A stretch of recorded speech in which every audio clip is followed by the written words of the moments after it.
Assalamualaikum warahmatullahi wabarakatuh. Mari klik subscribe di channel ini dan aktifkan tanda loncengnya untuk mendapatkan update pemberitahuan di video berikutnya.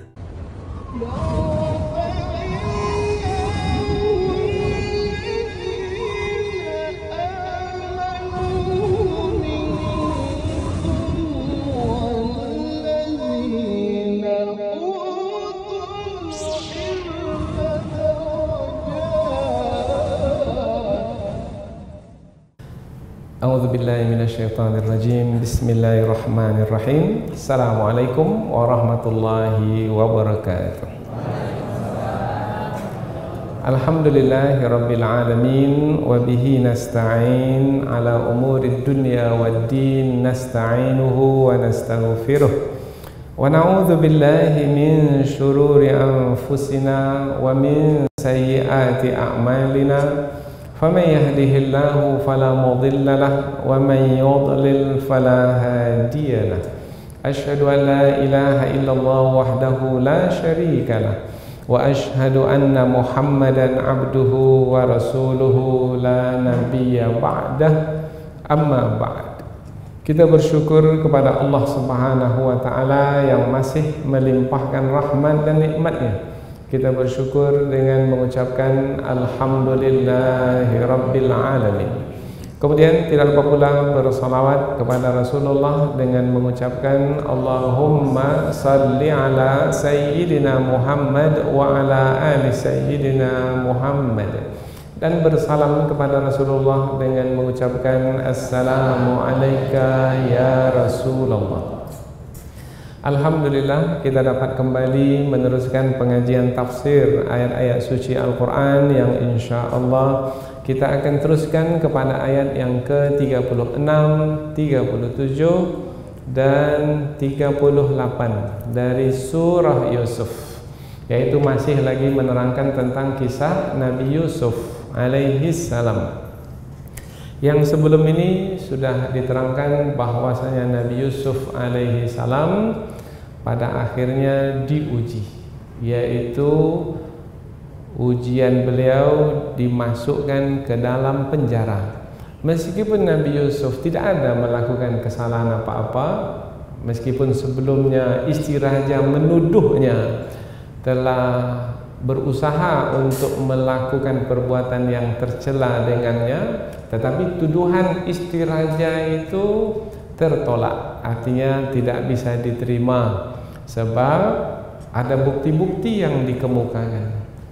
Bukti baju Nabi Yusuf koyak di bahagian belakang, kemudian juga Nabi Yusuf alaihissalam di samping menyatakan bahwasanya bukan beliau yang menggoda, akan tetapi istri raja itu sendiri yang menggoda Nabi Yusuf alaihi salam. Nabi Yusuf membantah, maka raja pun berpuas hati, apalagi ada saksi yang bersaksi bahwasanya yang salah adalah istri raja, bukan Nabi Yusuf alaihissalam. Bahkan istri raja itu sendiri pada akhirnya mengaku bahwasanya yang bersalah adalah dia, bukan Nabi Yusuf alaihissalam.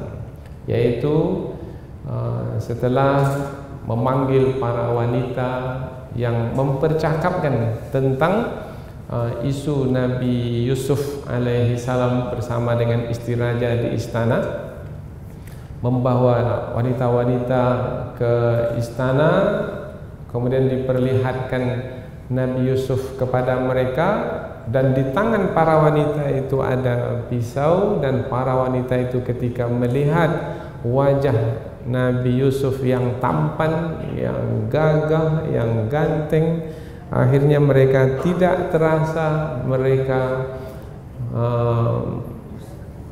melukai tangan mereka sendiri. Mereka tidak merasakan pedih, sakitnya tangan yang terluka disebabkan karena memandang Nabi Yusuf yang bentuk rupanya sangat tampan sekali. Sampai sebegitu pesona Nabi Yusuf alaihi salam, maka para wanita itu pun mengatakan kepada istri raja bahwasanya memanglah beralasan apabila para wanita itu masing-masing mereka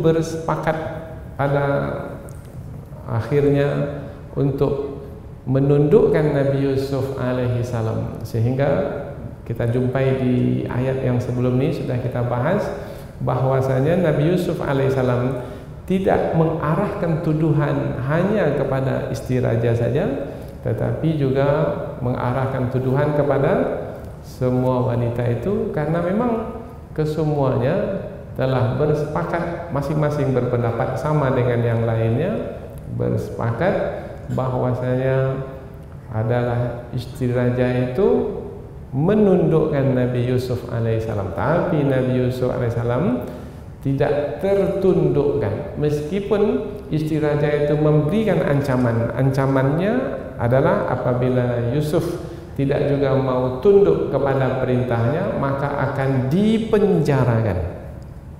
Ketika perkataan itu terdengar oleh Nabi Yusuf alaihissalam, maka Nabi Yusuf memberikan jawaban bahwasanya penjara bagiku adalah lebih baik dari apa-apa yang mereka minta aku untuk melakukannya, yaitu melakukan perbuatan yang tercela. Maka dengan kekuatan iman yang dimiliki oleh Nabi Yusuf alaihissalam, Nabi Yusuf tetap menjaga kehormatannya. Rupanya isu semakin menyebar kemana-mana, semua mempercakapkannya. Maka untuk meredakannya, yaitu untuk menghilangkannya secara perlahan, maka raja membuat keputusan setelah mendapatkan masukan dari berbagai pihak, yaitu Nabi Yusuf dimasukkan ke dalam penjara. Untuk berapa lama? Tak disebutkan untuk berapa lama, tetapi tujuannya adalah untuk menjaga kehormatan keluarga raja di istana, kemudian juga untuk menghilangkan suara-suara yang sumbang di luar istana. Maka Nabi Yusuf pun sekarang berada di dalam penjara. Nah, ayat yang akan kita pelajari ini, yaitu 3 ayat, menerangkan tentang kejadian atau peristiwa yang berlaku dalam penjara, yaitu ketika Nabi Yusuf berhubungan dengan orang-orang yang sama dalam penjara dengannya. Disebutkan ada 2 anak muda bersama dengan Nabi Yusuf di dalam penjara. Nah, kepada 2 anak muda itu Nabi Yusuf alaihissalam menggunakan kesempatan untuk mendakwahi mereka, yaitu menyampaikan kepada mereka bahwasanya Tuhan yang sebenarnya adalah Allah Subhanahu wa taala, bukan selain Allah, bukan berhala, bukan manusia, bukan jin. Dan kepercayaan yang benar adalah mentauhidkan Allah dan tidak menyekutukan Allah dengan siapapun. Dan itu adalah kepercayaan yang diwarisi dari para nabi terdahulu. Nabi Yusuf mengatakan para nabi yang terdahulu itu adalah bapaknya sendiri, kemudian datuknya, kemudian moyangnya. Karena bapak Nabi Yusuf siapa? Nabi Yakub. Nah, kemudian datuk Nabi Yusuf siapa? Nabi Ishak. Kemudian Nabi Ishak anak siapa? Nabi Ibrahim. Jadi Nabi Yusuf itu ayahnya Nabi, datuknya Nabi, moyangnya yang di atas itu pun juga Nabi, dan ketiga-tiganya adalah hamba-hamba Allah yang terpilih, rasul-rasul yang diutus. Maka Nabi Yusuf memperkenalkan dirinya kepada 2 anak muda itu, kemudian menerangkan tentang kepercayaannya, keyakinannya, akidahnya kepada 2 anak muda itu. Tujuannya adalah sebagai mendakwahi kedua anak muda itu. Nah, rupanya dalam kisah yang akan kita pelajari nanti, dua anak muda itu sebenarnya ingin mendapatkan takbir mimpi dari Nabi Yusuf alaihissalam, karena Nabi Yusuf dikenali di dalam penjara itu sebagai yang mampu mentakbirkan mimpi, yang pandai dalam mentakbirkan mimpi. Mereka berdua bermimpi, maka mereka meminta kepada Nabi Yusuf untuk ditakbir mimpinya. Tapi Nabi Yusuf sebelum memberikan jawaban, yaitu berupa takbir mimpi, Nabi Yusuf terlebih dahulu mendakwahinya, karena seorang pejuang dakwah selalu menggunakan kesempatan untuk berdakwah. Meskipun dalam penjara sekalipun ada peluang untuk berdakwah, maka akan berdakwah. Dan berapa banyak orang yang berubahnya itu di dalam penjara. Banyak tidak orang yang memeluk Islam dalam penjara? Oh, banyak sekali. Bahkan di Eropa sendiri, di dunia barat, banyak yang masuk Islam padahal dahulunya penjahat, perampok, pembunuh sebelumnya. Kemudian di penjara, di dalam penjara dia berubah karena dia didakwahi oleh orang-orang yang sudah baik di dalam penjara. Kemudian dia berubah, beragama Islam dengan taat, salat 5 waktu, bahkan keluar dari penjara jadi ustaz. Jadi banyak yang berubah ketika berada dalam penjara karena ada dakwah berlangsung dalam penjara.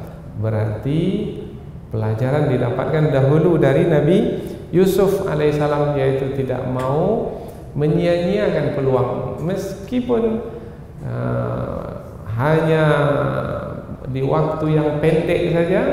Di waktu yang pendek nanti akan kita sampaikan, yaitu sebelum menunggu makanan datang. Biasanya dalam penjara kan makanan sudah disediakan, tinggal nunggu makan siang, nunggu makan malam, nunggu makan pagi. Maka Nabi Yusuf mengatakan, sebelum makanan datang kepadamu, aku dapat untuk memberikan takbir mimpimu.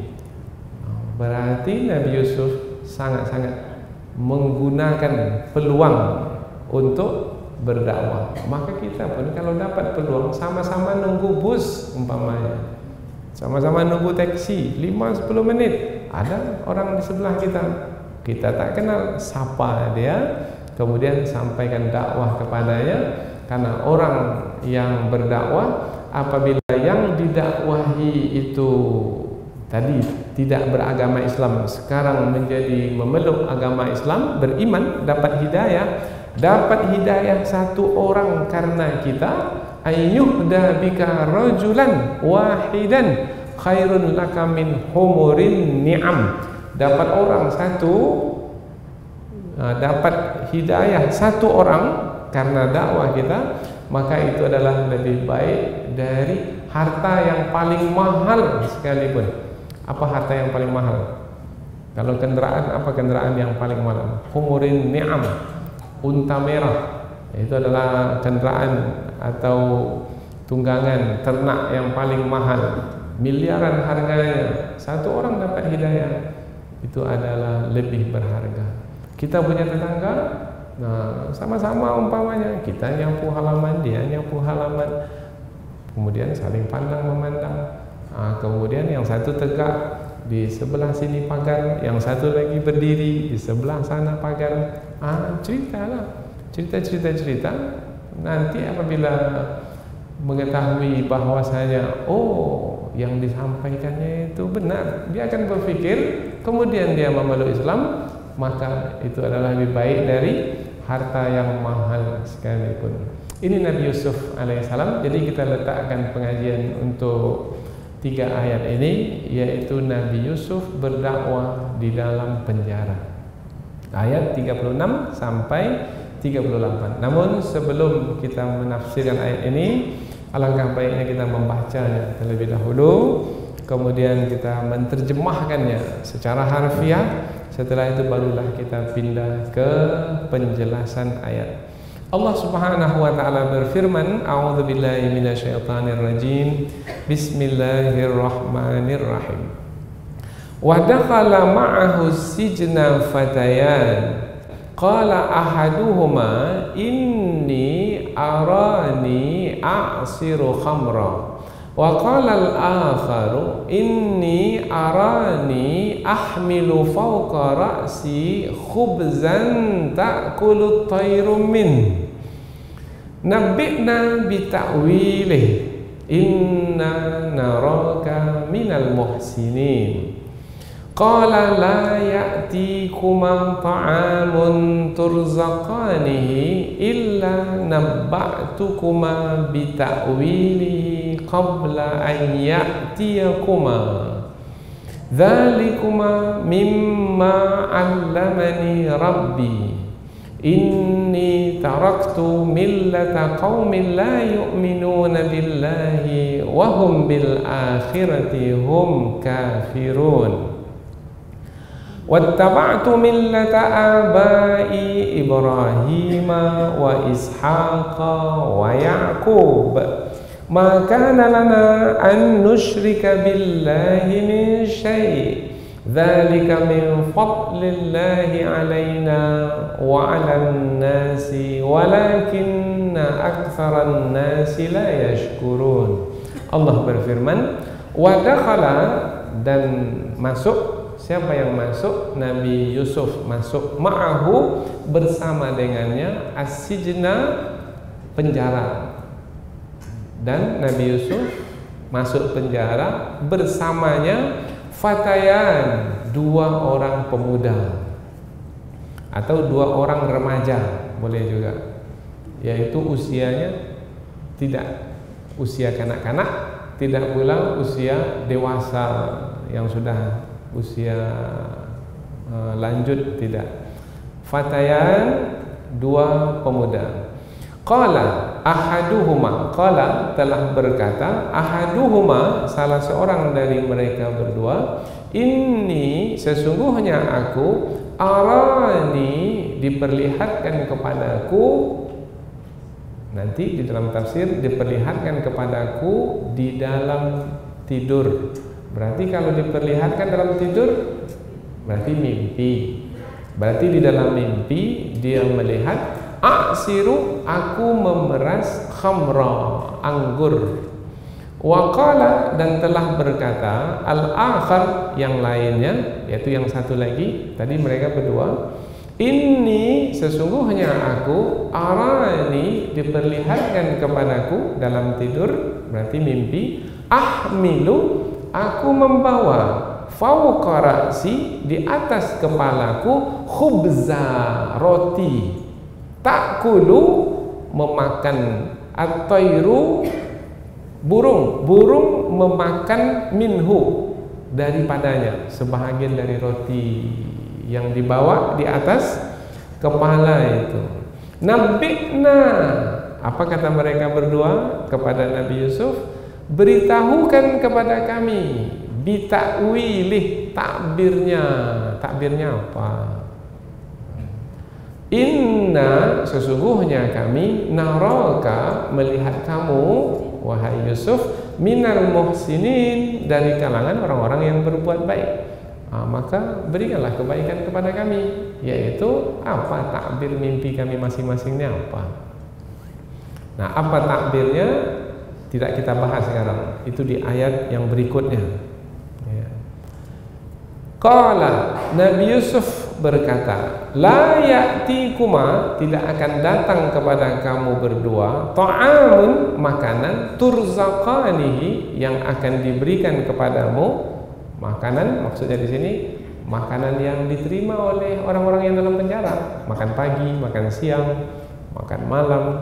Illa, kecuali, nabba'tukuma, aku akan dapat memberitahukan kepada kamu berdua, bita'wilih, takbirnya, qabla ayyatiyakuma, sebelum makanan itu datang kepadamu. Artinya aku bisa cepat memberikan jawaban berupa takbir mimpimu itu, tetapi aku ingin kamu dengarkan dulu apa yang mau aku sampaikan. Nah, ini yang disebut tadi, yaitu peluang untuk berdakwah.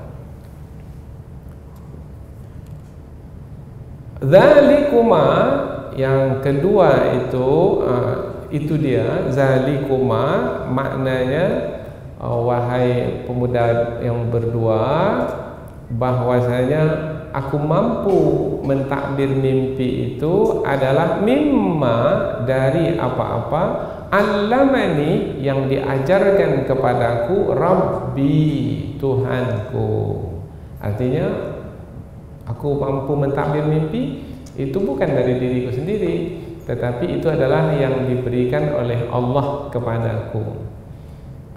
Inni, sesungguhnya aku, taraktu, meninggalkan, millata, agama, kaumin, kaum, la yu'minuna billah, yang tidak beriman kepada Allah, wahum, dan sedangkan mereka, bil akhirati, terhadap hari akhirat, hum, mereka, kafirun, kafir. Jadi Nabi Yusuf menjelaskan bahwasanya takbir mimpi itu adalah kemampuan yang Allah ajarkan kepada Nabi Yusuf. Kemudian Nabi Yusuf mengatakan, keyakinanku adalah mengikuti agama,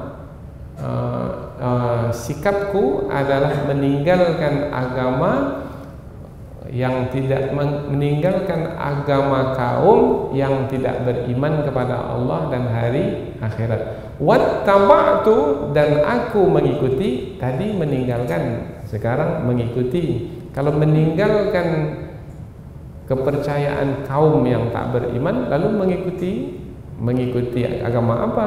Millata, agama abai, bapakku. Bapak-bapakku maknanya ayah dan moyangku, yaitu Ibrahim dan Ishak dan Yakub. Maka nalana, dan tidaklah patut bagi kami di sini adalah Nabi Yusuf, Nabi Yakub, Nabi Ishak dengan Nabi Ibrahim. Tidak patut bagi kami an-nusyrika, untuk menyekutukan, billah, Allah, min syai', dari sesuatu apapun. Atau boleh juga tidak sepatutnya bagi kami untuk menyekutukan dari sesuatu apapun, untuk menyekutukan sesuatu apapun dengan Allah Subhanahu wa taala. Artinya kami tak boleh beribadah kepada Allah dan kepada selain Allah, atau kepada selain Allah dan kepada Allah dalam waktu yang sama. Tak boleh, tidak boleh. Zalika, yang sedemikian itu, min fadlillah, dari karunia Allah, alaina, ke atas kami, wa alan nas, dan ke atas manusia, walakinna, akan tetapi, aktsaran nas, kebanyakan manusia, la yashkurun, tidak bersyukur. Nah, ini dia 3 ayat. Sekarang kita baca dari awal terjemahannya langsung, setelah itu baru kita pindah ke tafsir. Nabi Yusuf memasuki penjara dan bersama dengannya ada 2 orang pemuda. Berkatalah salah seorang dari mereka berdua, sesungguhnya aku melihat di dalam mimpi aku memeras anggur. Dan berkata pula yang lainnya, sesungguhnya aku melihat di dalam mimpi aku membawa roti di atas kepalaku dan burung memakan sebahagian daripadanya. Beritakanlah kepada kami takbirnya, sesungguhnya kami melihatmu sungguh dari kalangan orang-orang yang berbuat baik. Nabi Yusuf berkata, tidak datang kepada kamu berdua makanan yang akan diberikan kepadamu kecuali aku mampu untuk memberitahukan kepadamu berdua takbir dari mimpi tersebut sebelum makanan datang kepadamu. Yang sedemikian itu adalah dari apa-apa yang Allah ajarkan kepadaku, apa-apa yang Tuhanku ajarkan kepadaku. Sesungguhnya aku meninggalkan agama kaum yang tidak beriman kepada Allah, sedangkan mereka kafir terhadap hari akhirat. Dan aku mengikuti agama bapak-bapakku, yaitu Ibrahim, Ishak, dan Yakub. Tidak patut bagi kami untuk menyekutukan sesuatu apapun dengan Allah.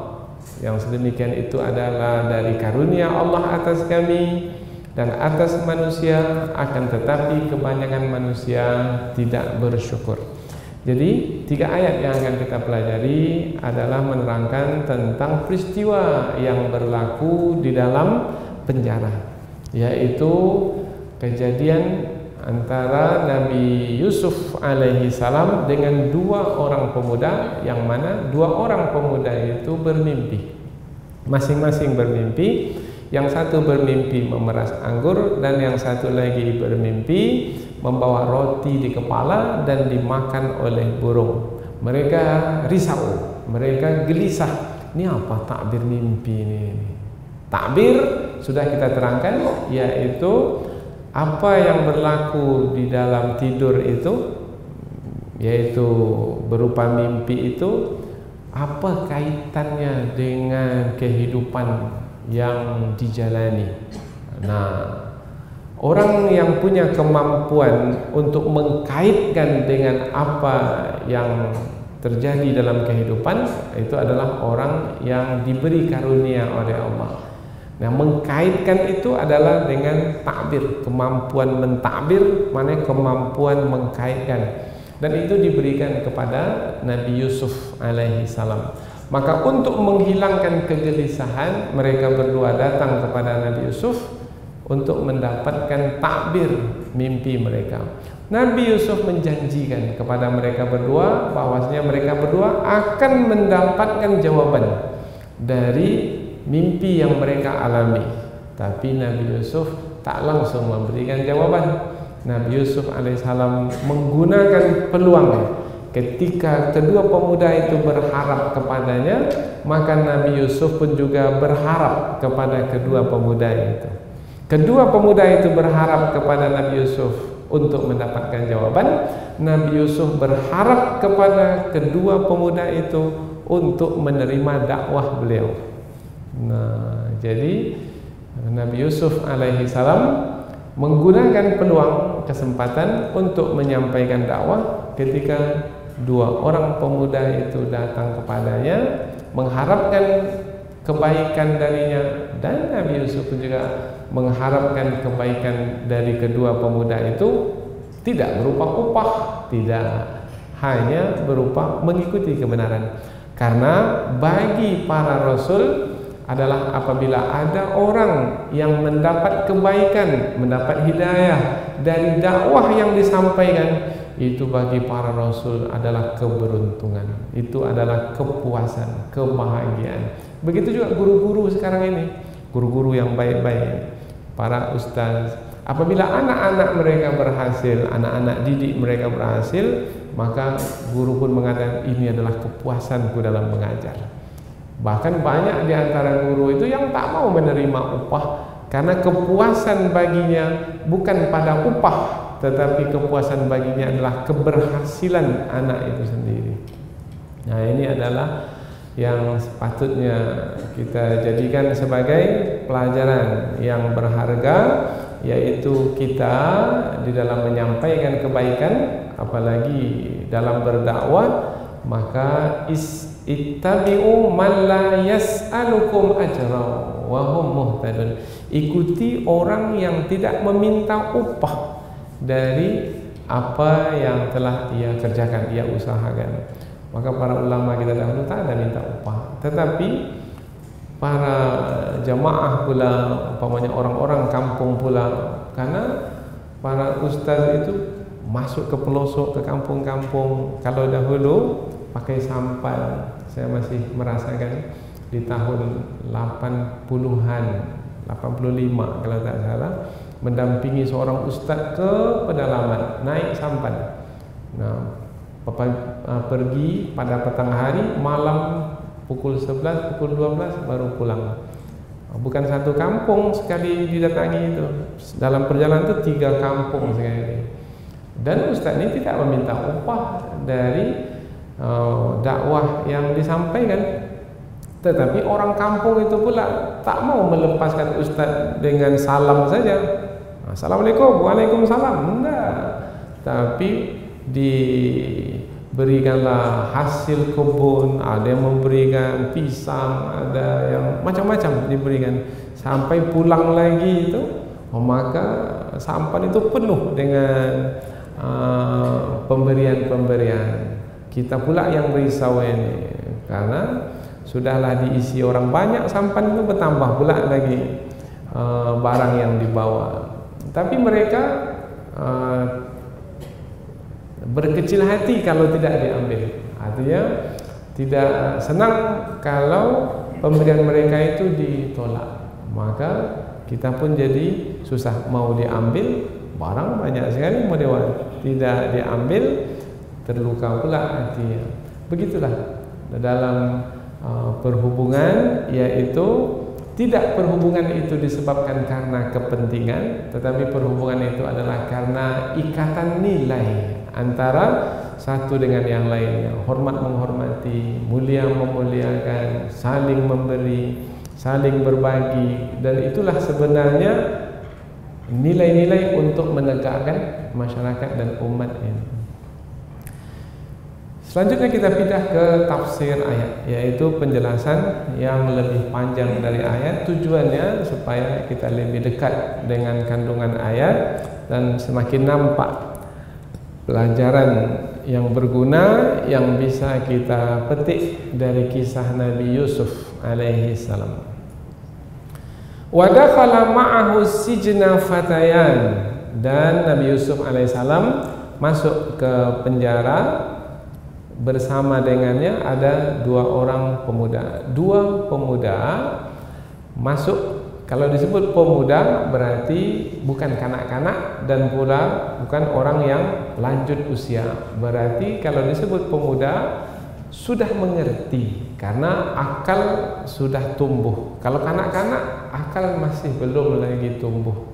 Badannya sudah tumbuh tetapi akal belum lagi berfungsi sebagaimana mestinya. Tapi kalau sudah di usia muda, remaja, maka sudah mengetahui mana yang baik, mana yang buruk. Kita tidak ingin membahaskan apa sebab dua pemuda itu masuk ke dalam penjara, karena tidak disebutkan dalam ayat ini, berarti itu bukanlah perkara yang penting. Yang penting adalah dua pemuda yang bersama dengan Nabi Yusuf dalam penjara itu bermimpi. Nah, mereka masing-masing menyampaikan mimpinya kepada Nabi Yusuf alaihi salam.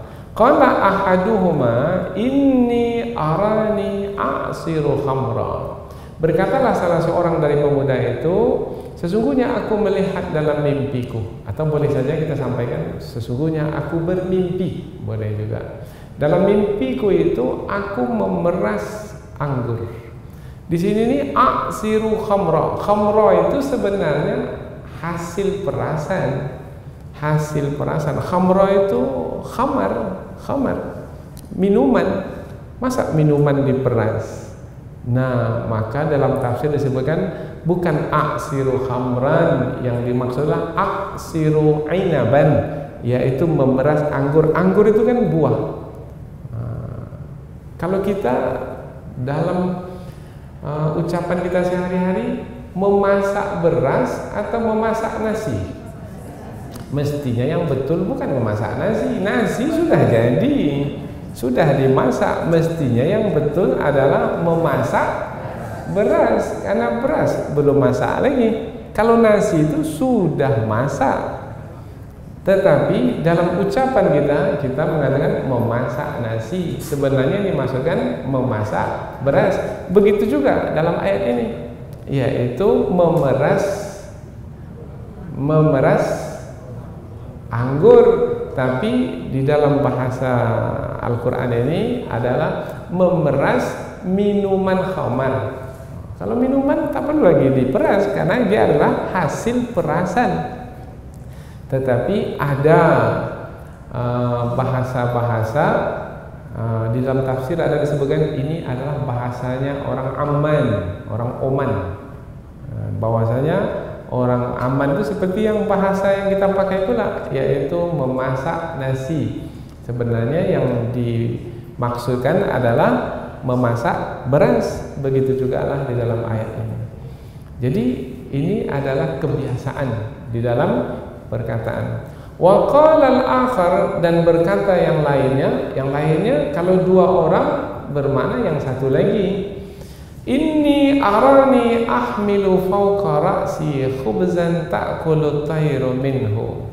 Aku di dalam mimpiku, aku juga bermimpi, dalam mimpiku itu aku melihat bahwasanya aku membawa di atas kepalaku roti. Ketika aku membawa di atas kepalaku roti, datang burung memakan roti tersebut. Tak semuanya sebahagiannya. Maka apa pula takbir mimpiku ini? Nabi'na, beritahukan kepada kami bitakwilih, takbir mimpi yang kami alami masing-masing.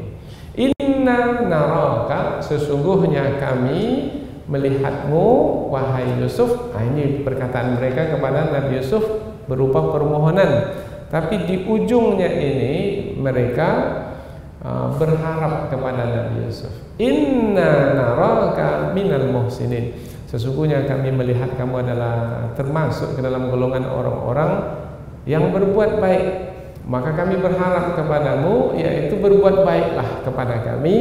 Kami gelisah sekarang ini dengan mimpi yang kami alami. Kami tak tahu apa makna mimpi kami ini. Maka tolonglah beritahukan kepada kami, karena engkau wahai Yusuf adalah termasuk ke dalam golongan orang-orang yang berbuat baik. Jadi siapa yang berharap kepada siapa sekarang? Dua pemuda itu berharap kepada Nabi Yusuf alaihi salam. Nah, pengharapan dua pemuda itu adalah pintu masuk bagi Nabi Yusuf untuk berdakwah kepada mereka berdua. Jadi para pendakwah itu mesti pandai, mesti jeli. Karena kalau orang datang tapi dia tak suka, kemudian kita dakwahi juga, akankah masuk seruan dakwah kepadanya? Tidak.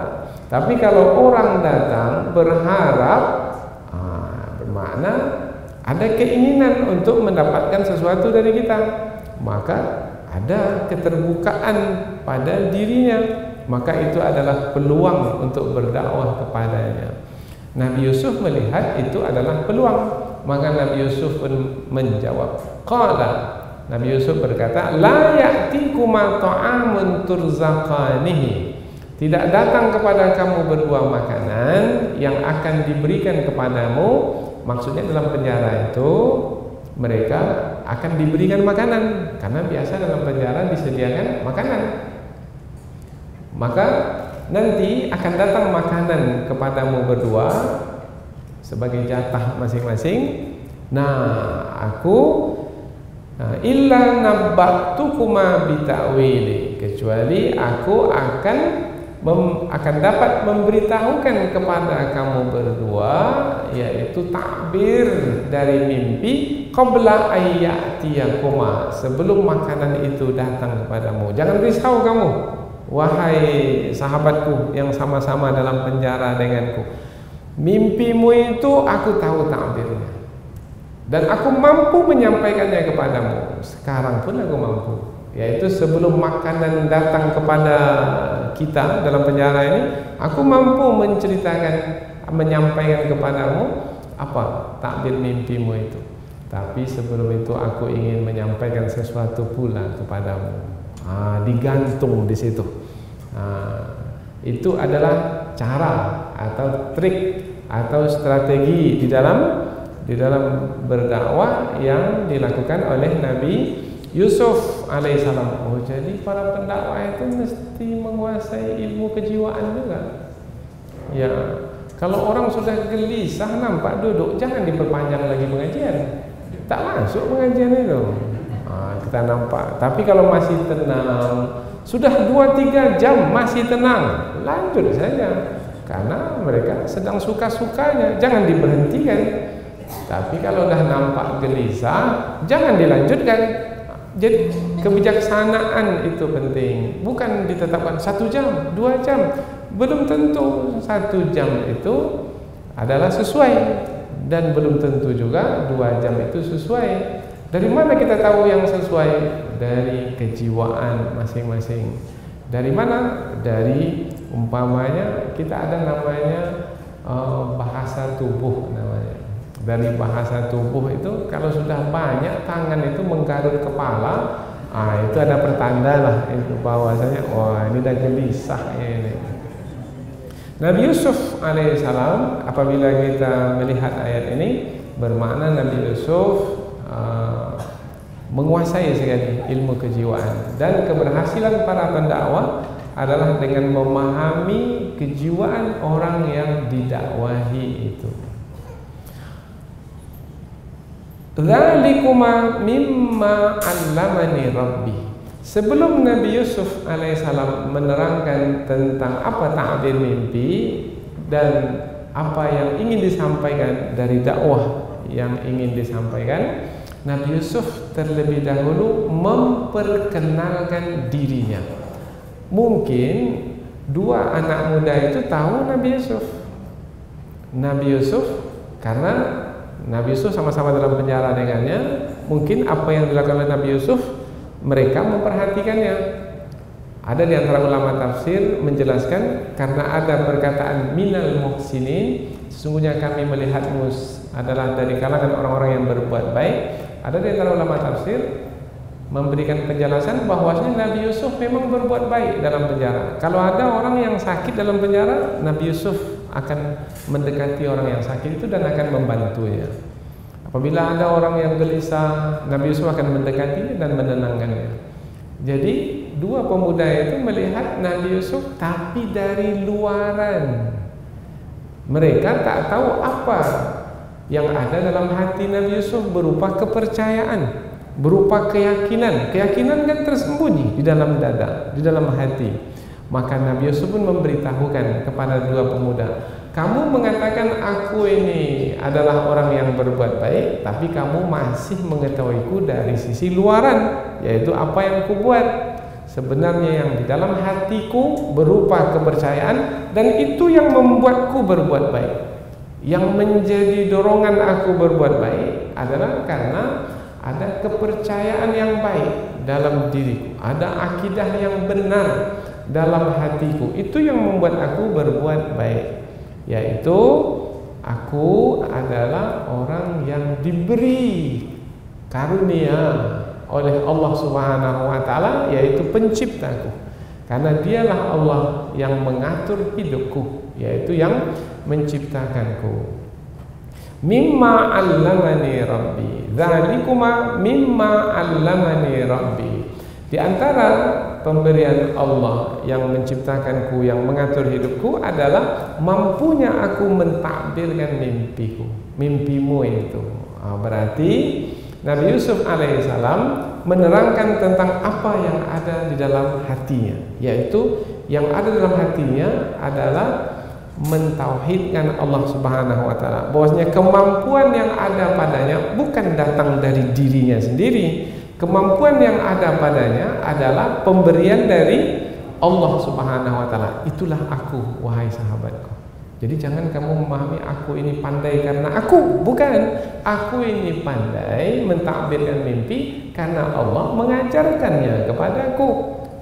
Maka orang yang tak pernah mendengar tentang Allah, tentang Tuhan dengan penyampaian seperti itu, nampaknya Yusuf ini adalah bertuhan kepada Allah, bukan kepada berhala, bukan kepada selain Allah. Nah, dari Nabi Yusuf memperkenalkan dirinya dengan menjelaskan keyakinannya, kepercayaannya. Dengan lebih tegas di dalam perkataan yang berikutnya dari penyampaian Nabi Yusuf, yaitu inni taraktu millata qaumin la yu'minuna billah. Sesungguhnya aku meninggalkan agama kaum yang tidak beriman kepada Allah. Sesungguhnya aku meninggalkan. Jangan fahami bahwasanya Nabi Yusuf itu adalah dahulunya tak beriman kepada Allah, kemudian meninggalkan kepercayaan, yaitu tidak beriman kepada Allah. Tidak, maksudnya adalah aku tak pernah meyakini, mempercayai selain Allah Subhanahu wa taala. Dan wahum bil akhirati hum kafirun, dan aku meninggalkan kaum yang mereka itu kafir atau tidak percaya atau mengingkari hari akhirat. Jangan difahami bahwasanya dahulu Nabi Yusuf alaihissalam tidak percaya kepada hari akhirat. Enggak. Jadi bukan bermakna kata meninggalkan di situ Nabi Yusuf pernah tidak beriman atau pernah tidak percaya kepada hari akhirat. Tidak, bukan begitu maksudnya. Sama dengan umpamanya saya tidak masuk ke dalam perjalanan, umpamanya ke mana, umpamanya ke Padang, umpamanya. Apabila kita ke Padang, kita kan melalui beberapa kota-kota. Ada kota Bangkinang umpamanya, ada kota apa lagi, Payakumbuh umpamanya, ada kota Bukit Tinggi, baru sampai Padang. Nah, kita tak masuk ke kota itu, tidak masuk ke kota, karena ada sekarang jalan itu jalan di luar kota, dia tak masuk kota. Kemudian ada orang bertanya, di mana sekarang? Maka kita mengatakan, saya sudah meninggalkan kota Bangkinang. Padahal kita tak pernah masuk ke kota Bangkinang itu, tapi kita sudah menyebut meninggalkan. Umpamanya kita sudah sampai di Rantau Berangin, maka kita akan mengatakan, kami bagaimana? Sudah masuk kota Bangkinang? Kalau ada orang bertanya, enggak, kami sudah meninggalkan kota Bangkinang. Apakah dengan mengatakan meninggalkan kita masuk ke kota itu? Belum tentu. Begitu juga perkataan Nabi Yusuf alaihissalam. Ketika Nabi Yusuf mengatakan, sesungguhnya aku meninggalkan agama kaum yang tidak beriman, bukan bermakna Nabi Yusuf itu salah seorang dari yang tidak beriman. Nah, seperti yang kita jelaskan tadi. Sedangkan mereka tidak percaya kepada hari akhirat. Kafirun, tidak percaya atau mengingkari hari akhirat. Aku sudah meninggalkan, artinya tak pernah aku tidak beriman kepada Allah, tidak pernah aku tidak percaya kepada hari akhirat. Lalu yang aku percayai adalah agama yang dibawa oleh bapakku, datukku, dan moyangku. Moyangku Ibrahim, kemudian datukku Ishak, kemudian bapakku yaitu Nabi Yakub. Wattaba'tu, dan aku mengikuti millata abai, agama bapakku Ibrahim wa Ishak, dan Ishak, wa Yakub, dan Yakub. Wa makana lana an nusyrika billahi min syai', dan tidak sepatutnya bagi kami untuk menyekutukan apapun dengan Allah. Inilah dia isi dakwah Nabi Yusuf kepada dua orang pemuda itu sebelum menyampaikan takbir mimpi kepada mereka. Ini dia dakwah itu, yaitu kami mentauhidkan Allah. Kami, Nabi Yusuf tidak menyebut dirinya saja, tapi menyebut juga ayahnya, datuknya, dan moyangnya, untuk menegaskan lagi bahwasanya, wahai dua orang pemuda, kepercayaanku bukan kepercayaan aku seorang. Kepercayaanku ini adalah kepercayaan yang aku warisi dari ayahku, dan ayahku itu pula mewarisi dari ayahnya, dan ayahnya itu pula mewarisi dari ayahnya lagi. Dan mereka itu semua adalah para nabi, para rasul yang diutus. Maksudnya apa? Percayalah kamu, wahai dua pemuda, bahwasanya yang aku percaya ini adalah kepercayaan yang benar, maka hendaknya kamu mempercayai pula kepercayaan yang benar seperti yang aku percayai ini. Itulah pesan yang ingin disampaikan oleh Nabi Yusuf alaihissalam. Kemudian menjelaskan, dzalika min fadlillahi alaina, itu adalah karunia Allah ke atas kami, yaitu kami dipilih menjadi nabi, kami dipilih menjadi rasul, diberikan kepada kami wahyu, kemudian kami menyampaikannya kepada manusia.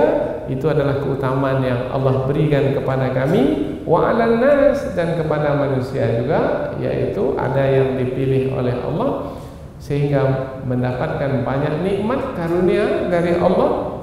Dan apabila mendapatkan nikmat karunia, maka hendaknya disyukuri. Akan tetapi walakinna aktsaran nasi la yashkurun, kebanyakan manusia tidak mensyukuri nikmat. Ada rasul diutus, bukannya mengikuti rasul yang diutus, tapi menolak rasul yang diutus, mengingkari rasul yang diutus, bahkan memusuhi rasul yang diutus, bahkan membunuh rasul yang diutus.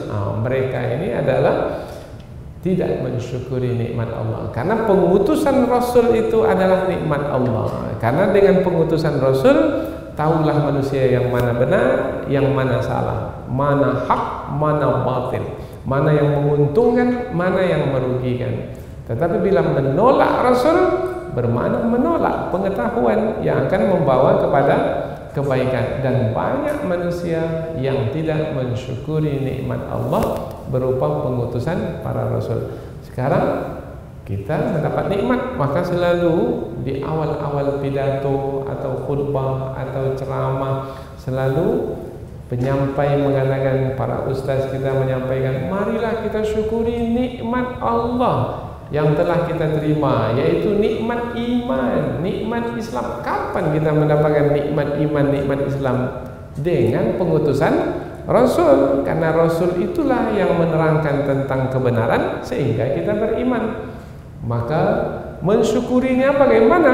Mensyukurinya adalah menerima kebenaran tersebut yang disampaikan oleh para Rasul itu, kemudian mengikutinya, yaitu dengan mengamalkannya dalam kehidupan sehari-hari. Apa isinya? Isinya adalah perintah-perintah Allah, larangan-larangan Allah. Yang Allah perintahkan buat, yang Allah larang tinggalkan. Itulah dakwah yang disampaikan oleh Nabi Yusuf kepada dua pemuda itu. Nah, sampai di situ dapatlah kita pelajaran bahwa Nabi Yusuf menggunakan peluang yang ada, meskipun di dalam penjara, meskipun menunggu waktu makan, pamannya menunggu makanan tiba, waktu itu pun digunakan dengan sebaik-baiknya untuk berdakwah. Maka seorang pejuang dakwah tidak pernah menyia-nyiakan waktu dimanapun berada, dalam keadaan bagaimanapun, untuk menyampaikan kebaikan kepada orang lain. Khairukum, sebaik-baik kamu adalah man ta'allamal Qur'ana wa 'allamah. Sebaik-baik kamu adalah yang mempelajari Al-Qur'an, mengetahui kebenaran, kemudian mengajarkannya, menyampaikan kebenaran itu kepada orang lain, menyampaikannya kepada orang lain. Itulah yang disebut dengan berdakwah. Mudah-mudahan apa yang kita pelajari ini ada manfaatnya. Subhanakallahumma wa bihamdika, asyhadu an la ilaha illa anta wa astaghfiruka wa atubu ilaik. Wassalamualaikum warahmatullahi wabarakatuh.